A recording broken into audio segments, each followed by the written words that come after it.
말씀 열심히 사모함으로 읽고 암송하는 복된 성도님들이 되시기를 소망합니다. 오늘은 읽은 베드로전서 4장 말씀을 통하여 그리스도의 고난이라는 제목으로 함께 은혜를 나누도록 하겠습니다. 베드로전서의 주제는 고난입니다.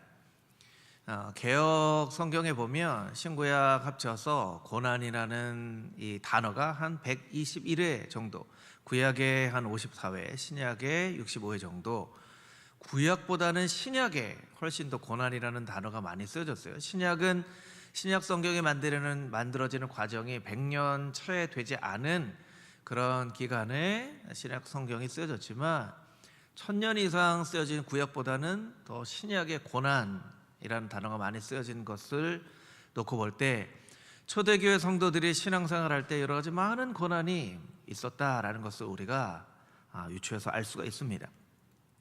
구약은 시편에 약 17번 정도 고난이라는 단어가 나오는데요, 신약에는 짧은 베드로전서 말씀에 15번, 신약 성경 가운데 가장 많이 고난이라는 단어가 나온 성경이 바로 베드로전서예요. 그러니까 고난이 베드로전서의 주제가 맞는 것이죠. 그런데 베드로전서는 고난만 이야기하고 있지 않습니다. 성경에 나와 있는 은혜라는 단어를 보면 로마서에, 신약 성경에는 로마서의 은혜라는 단어가 가장 많이 쓰여졌지만 베드로전서에서도 은혜가 한 8번 정도, 고린도후서나 에베소서를 제외하면 모든 서신, 때로는 복음서보다도 은혜라는 단어가 훨씬 더 베드로전서에 많이 언급이 되어져 있어요. 이 설명을 통해서 베드로전서의 주제를 조금 더 구체적으로 말씀을 드리면 베드로전서의 주제는 고난보다 더 큰 은혜라고 할 수 있을 것입니다. 저를 따라서 같이 한번 해보실까요? 고난보다 더 큰 은혜. 여러분, 우리가 살면서 여러 가지 많은 고난을 겪지만 고난이 있음에도 불구하고 이렇게 신앙생활을 할 수 있는 것은 늘 고난보다 더 큰 은혜를 우리에게 베풀어 주시기 때문이죠. 여러분, 우리가 믿고 의지하는 하나님은 어떤 하나님이십니까? 고난보다 더 큰 은혜를 우리에게 부어주시는 분이 바로 우리가 믿고 의지하고 예배하는 하나님이신 줄 믿습니다. 할렐루야, 아멘. 그래서 우리가 성도의 삶을 살아갈 때 여러 가지 많은 고난이 겪지만 하나님 더 큰 은혜를 부어주실 줄 믿습니다. 기도할 때마다 하나님 앞에 더 큰 은혜를 간구하면서 매일매일 한 걸음 한 걸음씩 신앙생활 해 나가다 보면 고난을 이겨내는 것이 아니라 고난과 함께 하시는 하나님과 동행하는 과정 가운데 어느새 우리의 삶 가운데 고난이 사라져 버렸네 하고 고난이 끝나고 나서 우리의 모습을 발견하게 되는 거예요.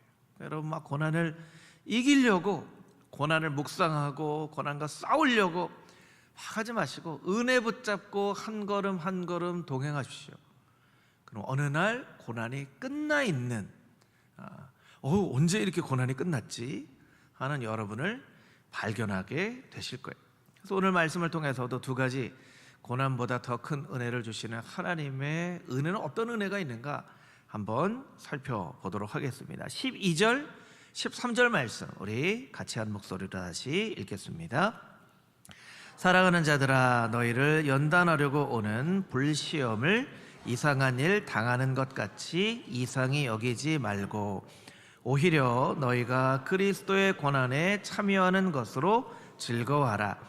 이는 그의 영광을 나타나실 때에 너희로 즐거워하고 기뻐하게 하려 함이라. 아멘. 고난은 여러 가지가 있지만 분류를 해보면 두 가지로 분류를 할 수가 있어요. 외적인 고난과 내적인 고난이죠. 외적인 고난은 외부의 환경으로부터 오는 고난이에요. 우리의 신앙의 선배들은 신앙생활을 하기 위해서 외적인 고난, 환난과 핍박을 견뎌야만 했던 그런 때가 있었죠. 초대교회뿐만 아니라 우리나라도 여러분, 복음이 처음에 어느 나라에 전해지든지 그 복음을 다 받아들이는 것이 아니라 박해를 하고 때로는 순교자의 피가 뿌려지기도 하고 그런 과정을 통해서 이제 신앙을 갖게 되는 거예요. 고난과 환난과 박해와 또 우리가 살아왔던 사회는 또 여러 가지 사회에 먹을 것이 없고 또 여러 가지 전염병이나 병이 들어도 뭐 의료기술이나 사회적인 시스템이 잘 만들어지지 않았기 때문에 사람들이 일찍 세상을 떠나는 그런 일들도 겪는 그런 많은 외적인 그런 고난 겪으며 살았다는 것이죠. 오늘날은 그런 고난이 많이 사라져 버렸죠. 외적인 고난이 사라져 버렸어요. 그래서 성경의 고난을 이야기를 하는 때와 그 고난의 이야기를 듣는 오늘날 우리의 삶 가운데는 이렇게 좀 괴리감이 있어요. 고난을 얘기하면 우리는 그런 고난이 없기 때문에 약간 옛날 얘기 듣는 것처럼 그렇게 받아들일 수 있다라는 거예요. 그런데 외적인 고난은 많이 사라졌지만 내적인 고난, 그것은 여전히 우리의 성도의 삶 가운데 있습니다. 어떤 것이 내적인 고난일까요? 베드로전서 4장 2절 3절 말씀, 우리 읽은 말씀의 바로 전 구절인데요. 2절 3절 말씀을 우리 자막으로 한 목소리로 같이 한번 읽어보겠습니다. 그 후로는 다시 사람의 적욕을 따르지 않고 하나님의 뜻을 따라 육체의 남은 때를 살게 하려 함이라. 너희가 음란과 정욕과 술 취함과 방탕과 향락과 무법한 우상 숭배를 하여 이방인의 뜻을 따라 행한 것은 지나간 때로 조카도다. 아멘. 인간의 욕심을 따라 살지 않는 것, 그것이 내적인 고난이라는 거예요. 이 세상은 욕심을 따라 살아갑니다. 욕심을 따라 살아가요. 이 세상에 살아가는 우리는 세상을 닮아가지 않으려고 열심히 말씀을 붙잡고 이 세상 닮아가지 않으려고 하는 것이 우리의 내면의 고난이 되어줄 수 있다는 거예요. 세상은 음란과 정욕과 술 취함과 방탕과 향락과 무법한 우상 숭배를 합니다. 방탕과 향락을 하면서도 이 세상은 그것이 죄악이라는 것을 몰라요. 그럼 막 살아가요. 근데 그런 세상 가운데 살아가는 우리가 우리 스스로의 신앙을 지켜가려고 하는 것 그 자체가 우리의 내면의 고난일 수 있다는 거예요. 여러분, 세상 살아가는 게 쉽지 않다고 생각하는 것이 성도님들의 정상적인 삶이에요. 저는 세상 살아가는데 하나도 힘들지 않은데요? 하는 성도님들이 있다고 하면요, 그건 어떤 면에서 잘못된 거예요. 여러분들이 정말 제대로 신앙인으로서 이 세상에서 살아가고 있는지를 점검해 봐야 돼요. 목사님, 세상 사는 게 왜 이렇게 힘들어요? 이 사회에서 직장 생활하는 게 힘들어요. 친구들 만나는 것도 참 힘들어요. 여러분, 그게 정상이에요. 사실 정상이에요. 왜냐하면 우리는 다른 목표를 향해 나아가고 있는데 그럼에도 불구하고 세상에 어울려져서 살아야 돼요. 그러니까 힘들죠. 세상 사람들이 우리를 바라보면 이상한 사람처럼 여길 거예요. 이상한 취급 받으면서 우리가 삽니다. 세상 사람들의 관점에서 보면, 아니 왜 이렇게 주일날 그렇게 한 달에 한 번만 가? 우리 이렇게 여행 갈 때도 많고 놀 때도 많은데 왜 너만 교회 간다고 그렇게 빠져? 여러분, 세상 사람들은 우리가 이렇게 예배 드리는 것, 게다가 헌신하고 충성하고 주일만 예배 드리지 않고 새벽 예배도 드리죠. 주중에도 예배 드리죠. 막 봉사한다고 오죠. 그러면 예수님 믿지 않은 가족들이나 친구들은요, 이해가 되지 않을 거예요. 그래서 뭐 그런 얘기 쉽게 하잖아요. 떡이 나오냐? 떡이 나오냐? 옛날에는 떡이 되게 그렇게 귀했나 봐요. 뭐 떡이 나오냐, 밥이 나오냐. 밥은 나오죠, 우리 주일에. 떡이 나오냐, 밥이 나오냐, 뭐 돈이 나오냐. 또 어떤 경우에는 뭐 그렇게 막 얘기할 때도 있어요. 네가 지금 그렇게 교회 가서 할 일이 아니라 더 일요일에도 일하고 돈 벌어야지. 이해가 안 돼요. 그러니까 이런 세상에 살아갈 때 우리는 그냥 존재 자체로 힘들어요. 이걸 이겨내는 것 자체가 고난이에요. 우리의 내적인 고난이 다 있다는 거죠. 우리는 그걸 고난이라고 굳이 표현할 수는 없지만 그 고난을 비교해보면 그런 것이지 고난이라는 것이죠. 여러분, 우리가 살아가는 이 세상의 특징 중에 하나는 경계선이 점점 명확하지 않는다는 것입니다. 선악의 경계선이 없어져요. 옛날에는 뭐 드라마나 영화를 봐도 나쁜 사람, 좋은 사람을 딱 한눈에 알아볼 수가 있어요. 벌써 생김새가 다르잖아요. 좋은 사람은 착하게 생겼고, 악역으로 나온 사람은 정말 얼굴만 봐도 나쁜 놈이라고 해야 되겠죠. 나쁜 놈처럼 보여지는 사람이 있어요. 그런데 요즘 영화를 보면요, 착한 사람처럼 생긴 나쁜 놈들이 나와요. 생긴 건 너무 착하고 순하고 정말 하는데 그런 사람들이 막 영화나 드라마 보면 막 사람을 막 죽이고 막 그래요. 그러니까 착한 사람처럼 보이는 나쁜 놈도 있고요, 얼굴은 꼭 이게 분명히 나쁜 놈인데 착한 사람도 있고, 이 선악의 경계가 점점 허물어져요. 여러분, 욕심의 경계선이 허물어집니다. 쾌락의 경계선이 허물어져요. 소유의 경계선으로 허물어져요. 그래서 어느 정도까지 소유해야 만족할 수 있는가? 끝없이 무언가를 소유하려는 삶을 이 세상이 이야기를 한다는 거예요. 그래서 예전보다 훨씬 더 많은 것을 누리면서 살아가지만 훨씬 더 상대적인 그런 불행, 나는 행복하지 않아, 더 많은 것 가져야 되는데, 더 많은 것을 누려야 되는데 하고 살아갑니다. 그게 오늘날 우리가 살아가는 세상의 모습이에요. 그래서 3절에 우리가 자막으로 읽었던 음란과 정욕과 술 취함과 방탕과 향락과 우상 숭배의 공통점은 경계선이 없어지는 거예요. 경계선. 여러분, 운전할 때 보면 중앙선이 있잖아요. 여러분, 중앙선 넘어가면 어떻게 돼요? 큰일 나죠. 큰일 나요. 반대편에서 오는 차하고 정면에서 부딪힐 수가 있어요. 그러니까 중앙선은 그냥 길에다가 중앙에 그어 놓은 거예요. 근데 중앙선 넘어가면 큰일 난다는 걸 우리가 알고 있어요. 여러분, 그와 같은 마음으로 우리의 삶 가운데에는 소유와 욕심과 쾌락의 경계선을 그어놓고 거기 넘어가면 큰일 난다고 생각을 해야 돼요. 마치 어떤 높은 곳에 가서 끝에 가면, 여러분, 끝으로 막 가라고 하면 무서워서 막 못 가잖아요. 이게 떨어지면 어떡해. 무슨 여행 같은 데 가서 막 이렇게 이 사진을 찍다 보면 이게 끝에 가면 큰일 나는 거 알고 가까이 가라고 해도 안 가요. 근데 오늘날에는 막 사진 찍다가 떨어져 죽는 사람들도 있다고 하더라고요. 근데 우리가 그렇게 생각을 해야 돼요. 이 선 넘어가면 큰일 난다, 떨어진다, 죽는다, 이렇게 생각해야 되는데 자꾸 경계선을 넘어가요. 경계선 넘어가요. 성경에서 지혜로운 사람을 어떻게 이야기하냐면 끝을 아는 사람이라고 이야기합니다. 여러분, 즐거움은 하나님께서 우리에게 주시는 선물 같은 거예요. 하나님께서 천지 만물을 창조하시고 처음으로 드러내신 하나님의 성품이 뭔가요? 좋았더라. 하나님이 처음으로 드러내신 성품은 즐거움이에요. 좋았더라. 인간을 창조하시고서는 심히 좋았더라. 이 하나님께서 주신 것임에도 불구하고 우리가 잘 누리지 못하고 그 경계선을 자꾸 넘어가니까, 끝을 모르고 자꾸 넘어가니까 방탕에 빠지고 음란에 빠지고 정욕에 빠지고 하는 거예요. 그러니까 어떤 교파나 교단은 아예 즐거움 자체를 차단해 버리는 경우도 있어요. 옷도 그냥 무채색, 검정색, 회색, 흰색 옷만 입으라는 거예요. 아니 여러분, 하나님께서 이 천지 만물을 창조하시고 아름답게 창조하셨는데 우리가 아름답게 입고 아름답게 꾸미고 하는 거 하나님께서 우리에게 주신 거예요.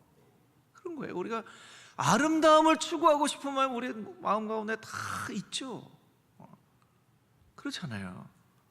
그러니까 연세가 드신 우리 집사님, 권사님들도 주일에 올 때는 화장이 잘 됐나, 머리가 이렇게 잘 단정하게 돼 있나 하는 거예요.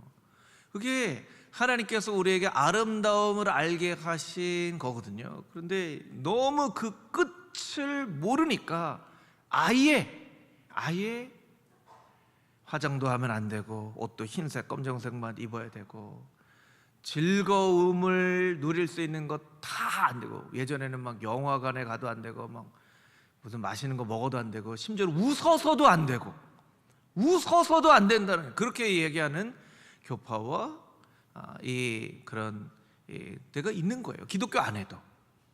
참 슬픈 현실이죠. 슬픈 현실이에요.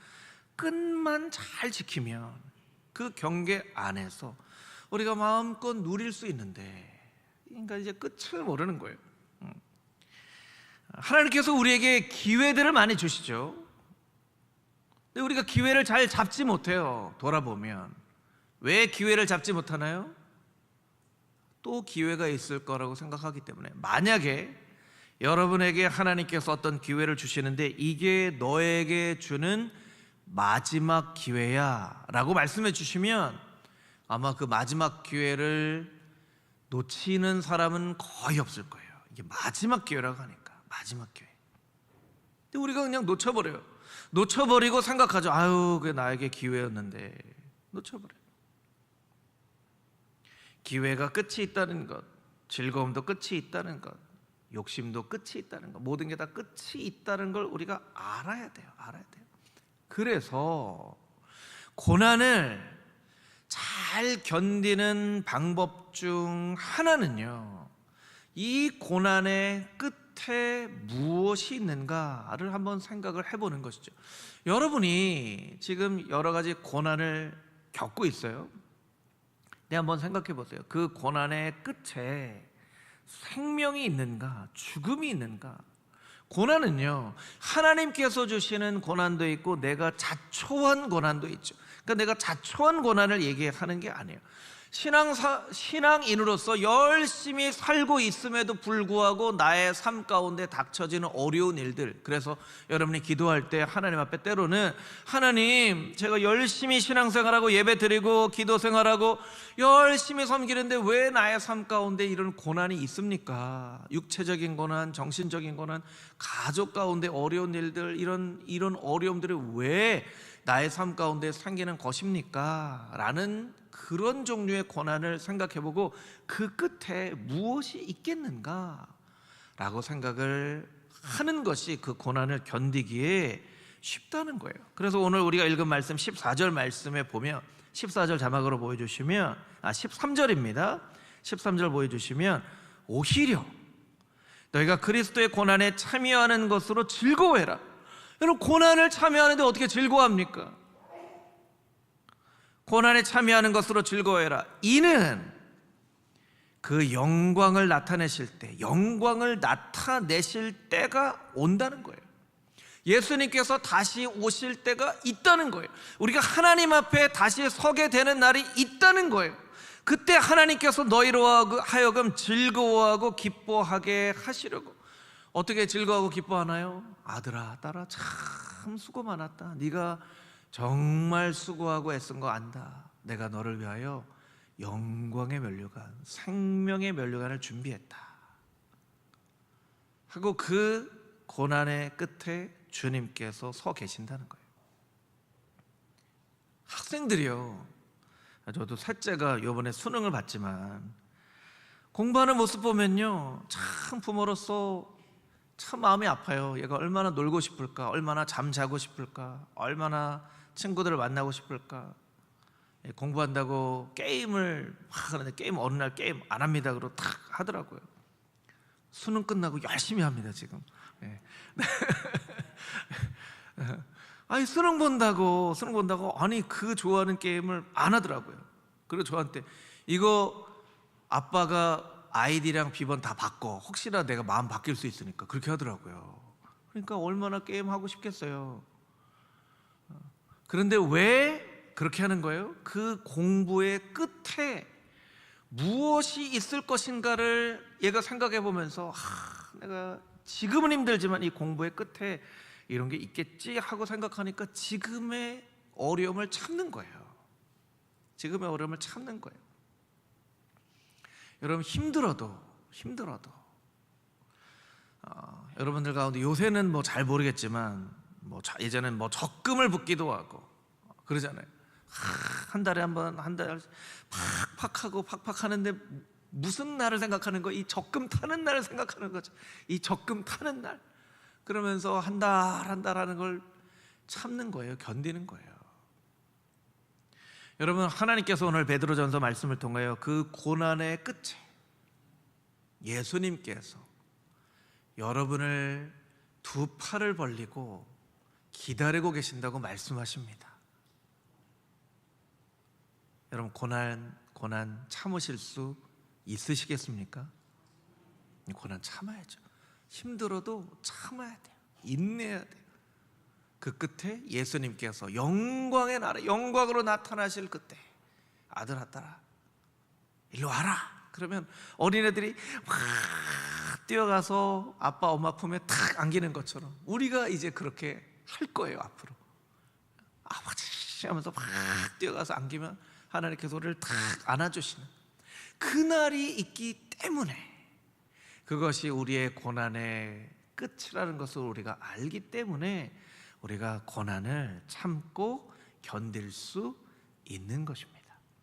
여러분, 힘들고 어려워도 그 고난의 마지막 끝을 묵상하며 그 고난을 인내로 은혜로 잘 견뎌내고 이겨낼 수 있는 금호중앙의 복된 성도님들이 다 되시기를 주님의 이름으로 축복합니다.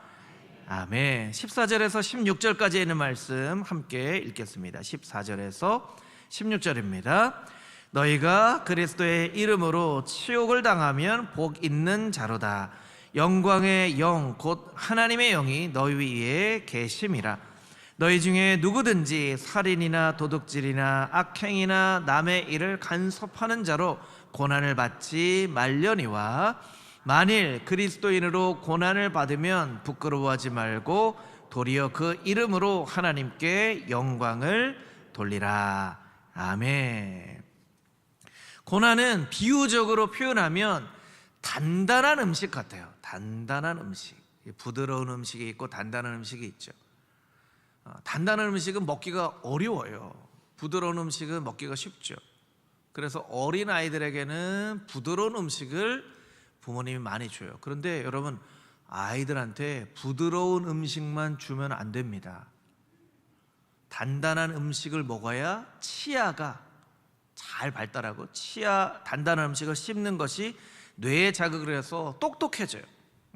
그 고난을 이렇게 이야기할 수 있겠죠. 고난은 인생의 목적이 행복이 아니라 거룩이라는 것을 깨달아 하는 성도들에게 주시는 하나님의 단단한 음식이라는 거예요.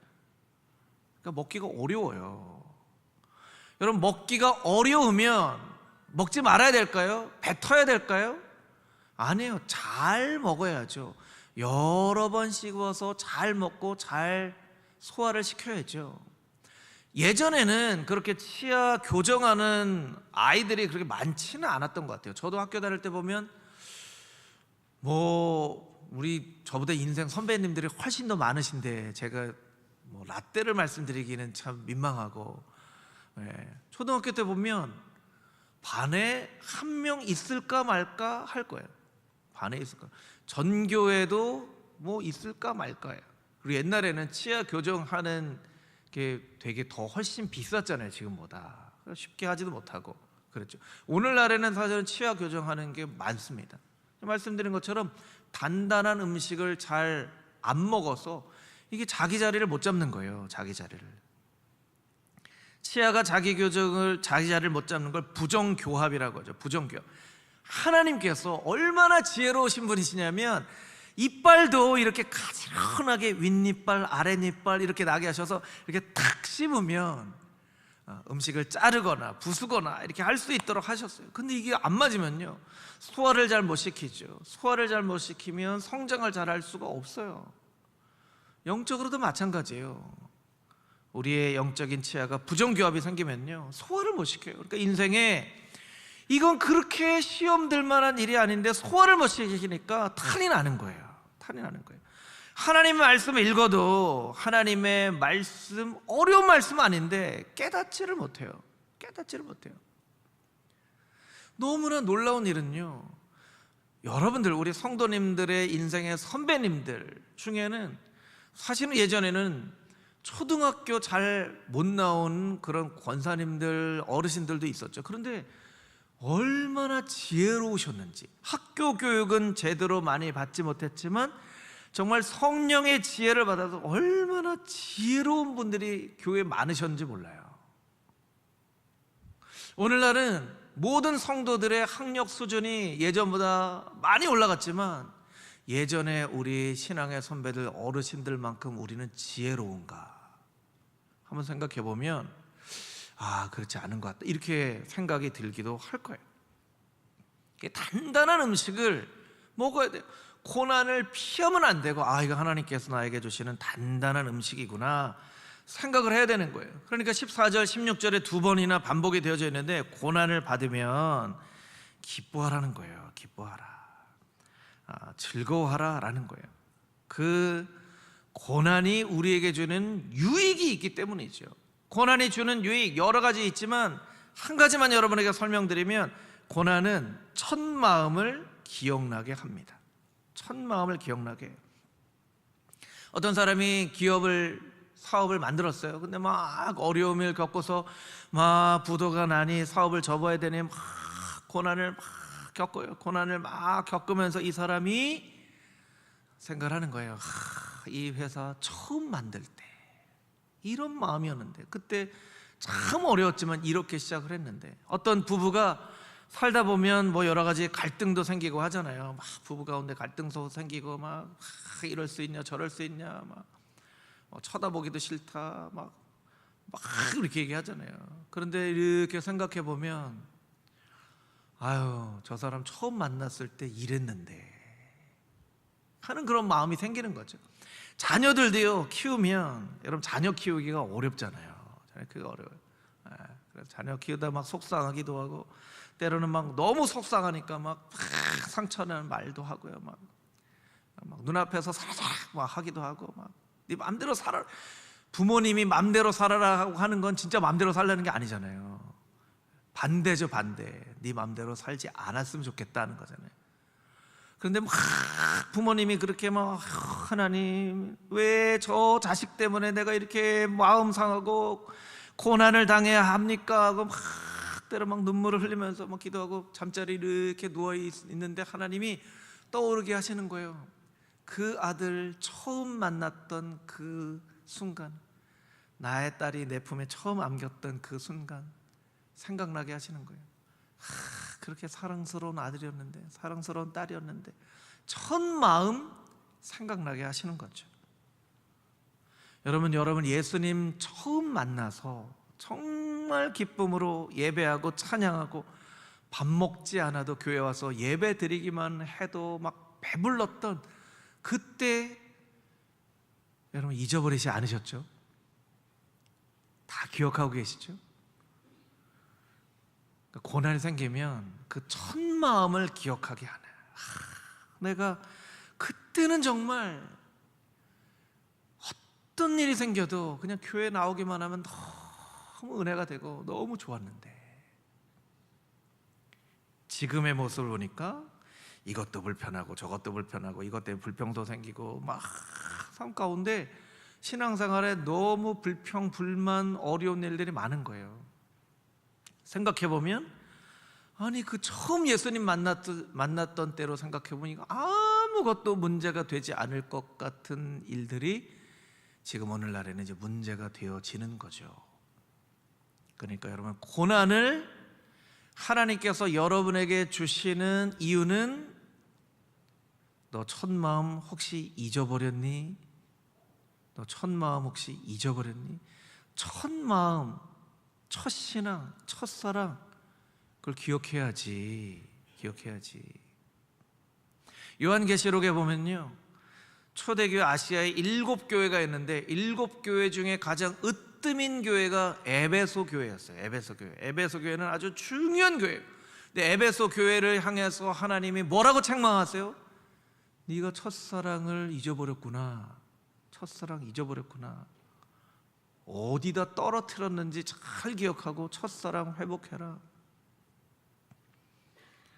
고난을 주시는 이유는 첫사랑 기억하게 하시려고, 첫사랑 기억하라는 예수님의 말씀인 줄 여기고, 고난 가운데 나의 첫사랑을 기억해야 돼요.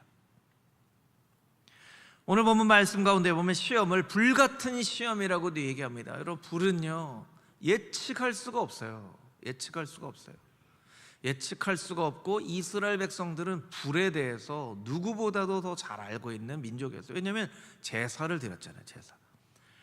제단에 제물을 올리고 불을 놓으면 번제 같은 제사는 다 태워질 때까지 지켜봐야 되는데, 그 불이 재물을 태우는, 저 재물이 나였어야만 됐는데 하나님 나를 태우시지 않고 저 재물을 태우시고 나에게 다시 한번 기회를 주시니 참 감사합니다. 이게 이제 번제잖아요. 그런데 다 태워지고 난 다음에 번제는 아니지만 남는 게 있어요. 남는 게 있어요. 우리가 잘 알고 있는 것처럼 욥기 23장 10절 말씀인데요. 욥기 23장 10절 말씀 우리 자막으로 같이 한번 읽어보도록 하겠습니다. 욥기 23장 10절 함께 읽겠습니다. 그러나 내가 가는 길을 그가 아시나니 그가 나를 단련하신 후에는 내가 순금같이 되어 나오리라. 아멘. 개역 한글에는 정금이라고 되어 있고 개정에는 순금이라고 되어 있는데요, 막 태워요. 그러면 불순물은 다 태워지지만 정금이 남죠. 순금이 남는 거예요. 하나님이 불같은 고난으로 나를 막 태우시면 하나님 다 타버릴 것 같아요. 힘들어요. 그럴 것 같지만 그 고난이 다 지나가고 나면 정금 같은, 순금 같은 나의 모습이 남게 됩니다. 다니엘 3장에 보면 느부갓네살이 신상을 만들어요. 다 절하라고 하는데 다니엘의 세 친구는 절하지 않죠. 느부갓네살이 화가 막 이만큼 나가지고 저놈들을 다 풀무불에 던져버려라, 그리고 불을 세게 7배나 더 세게 태워라 하니까 막 왕이 명령을 내니까 막 불을 태우는데 가까이 가니까 불 넣는 사람도 막 탈 정도로 막 정말 말 그대로의 불 같은 것이 일어나서 사드락 메삭 아벳느고를 거기에 던져버리는데 느부갓네살 왕이 보니까, 아니 여봐라, 늘 때는 3명이었는데 왜 저 안에 4명이 있느냐, 그렇게 얘기하잖아요. 4명이 있느냐. 여러분, 불같은 풀무에 들어가면요 3명이 4명이 됩니다. 하나님이 그 가운데 함께 계시기 때문이죠. 여러분, 불같은 시험에 우리가 들어가면 우리 평상시에는 우리 옆에 잘 보이지 않았던 하나님이 옆에 보이게 돼요. 그 불같은 시험 안에 하나님께서 계시기 때문이죠. 그리고 우리를 정금 같게 만드세요. 그리고 새로운 하나님의 은혜로 살게 하십니다. 그래서 여러분, 고난이 찾아오면 하나님이 나를 또 나도 모르는 사이에 불순물이 나의 신앙에, 나의 삶에 막 껴서 이걸 다 청소하기 어려우니까 그냥 불같은 시험으로 그냥 확 태워버리시고 정금같이 인생에 꼭 중요한 것만 남게 하시고 그 과정 가운데 하나님께서 풀무불 속에서 다니엘의 세 친구를 붙잡아 주셨던 것처럼 우리를 붙잡아 주시는 거예요. 여러분, 축복받아서 하나님께 찬양하고 영광 올려드리는 일은요 누구나 다 할 수 있어요. 축복받았어요. 뭐 건강의 축복, 물질의 축복, 자녀의 축복, 뭐 축복 우리가 제일 좋아하는 게 축복이잖아요. 축복 가운데 하나님 찬양하는 거는 누구나 다 할 수 있어요. 누구나 다 할 수 없는 게 있는데, 오늘 본문의 말씀처럼 고난 중에서 하나님께 영광을 올려드리는 것은 정금 같은 신앙을 마음속에 소유한 사람만이 할 수 있는 일이에요. 여러분 자신을 위해서 기도할 때 하나님, 축복 중에서가 아니라 고난 중에서 하나님께 영광 올려드리는 정금 같은 신앙인 되게 하여 주시옵소서. 그렇게 하나님 앞에 기도할 수 있는 금호중앙의 모든 성도님들이 다 되시기를 주님의 이름으로 축복합니다. 왜냐하면 하나님께서 그 풀무불 같은 불같은 시험 한 가운데 여러분과 함께 계시기 때문입니다. 함께 기도하겠습니다.